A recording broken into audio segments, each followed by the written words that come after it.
I am Markie Scholz, and I am the owner of Dragon's R2 Seldom Puppet Theater. I am now the only living person in the theater. At one time it was as large as 6, and it's been just me for probably 25 years, maybe that long. And yeah, and I travel with this cast of characters, or whatever cast I need for the show that I'm doing. And we travel around the world doing puppet shows for anyone who will have us. My ideal audience is to have families where everybody comes and can enjoy it together. And the trouble with puppets in the United States is that they're always for a younger audience. It's one of those things that we just need to get over. And so if everybody comes and has a good time, then that helps to get people to know that puppets are for everybody. And at the time that Jim Henson was doing the Muppet Show, it was the most watched show in the world, which I think is just magic. So, and we got started at this. My sister wanted to start a puppet theater, and so she had just graduated from Albuquerque, and she came up and picked me up. I was a Head Start director in southeastern South Dakota, and we went to Stone Harbor, New Jersey, to do our first puppet show.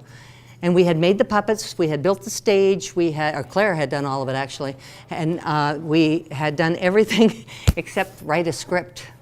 We had thought maybe we could just tell a fairy tale and it would be fine. And the first show we did for donations, and we got 37 cents. So then we started writing script too, because we were going to starve to death. So we went from New Jersey to the Poconos, and then up to the Adirondacks, and then we went up to Maine, and spent about 6 weeks at Bar Harbor, Maine, at the with the Park Service.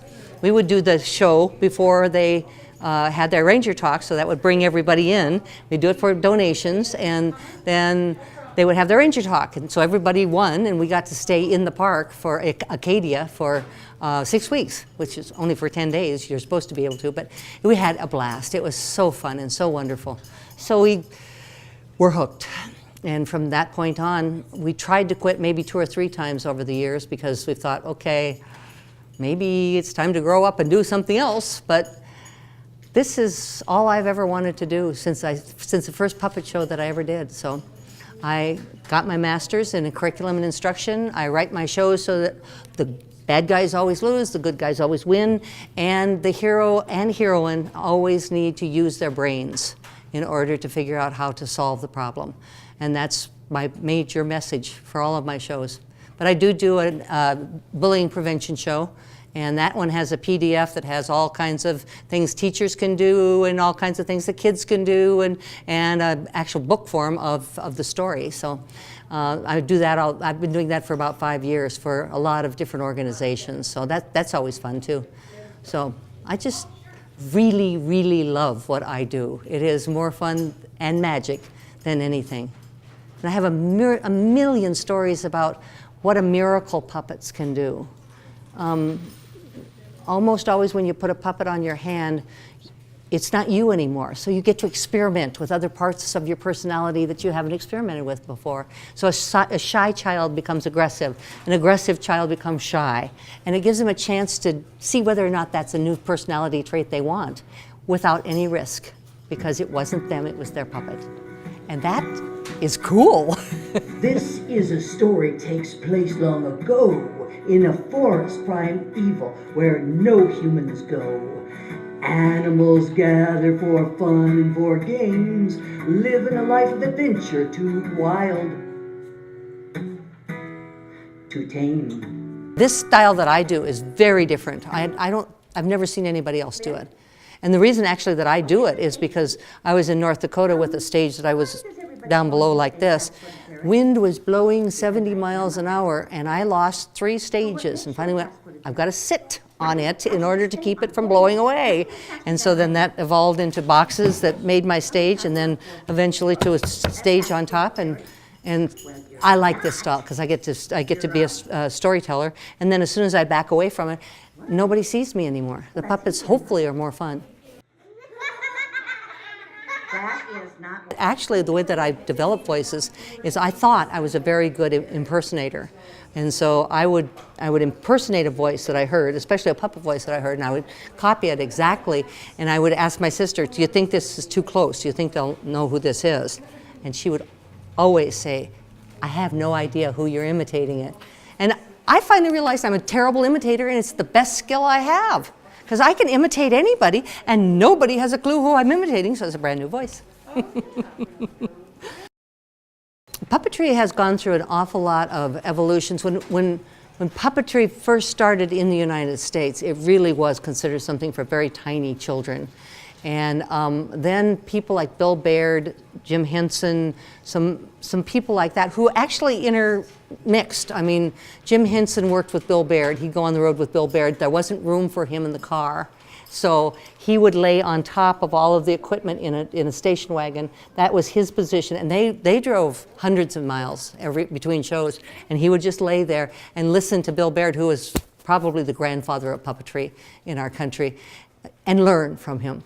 And then he started his own thing. Kermit the Frog was made out of his mother's coat, you know. And so there was a network that was there. And then slowly, because of Henson and those people, it started becoming more and more acceptable in the country. And then Jim Henson had the audacity to die. He was 52 years old, which is way, way too young. And he had way too many ideas in his head.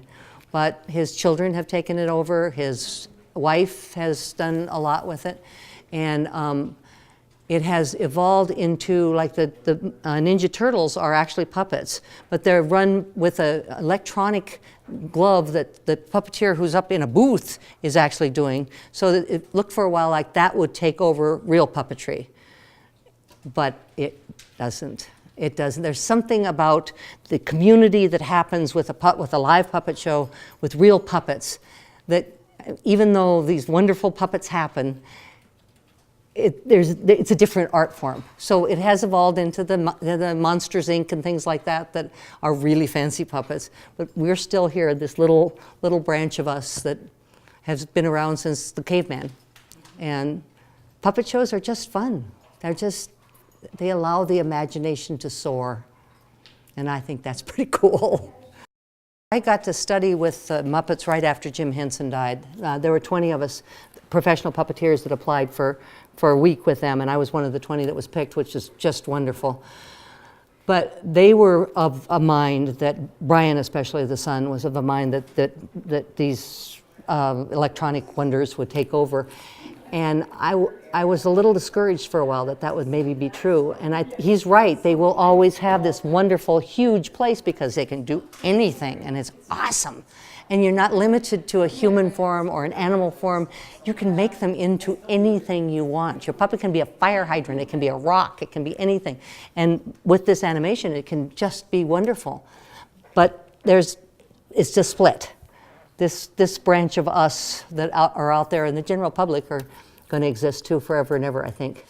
And you know, after everything, you could still put a sock on and you got a puppet right now. In the United States, and it is happening, it's a slow process, but it is happening. What I want is for it to evolve back into family entertainment. I so want to be able to have an audience of adults and kids and everybody come away thinking that they saw something wonderful. Because we need family entertainment. We need things that people can talk about when they go home, you know, and enjoy together. And so my goal is family entertainment, and it is starting to come back. It's starting to come back pretty big time. Just a ferret. That's what we are. I'm very handsome too.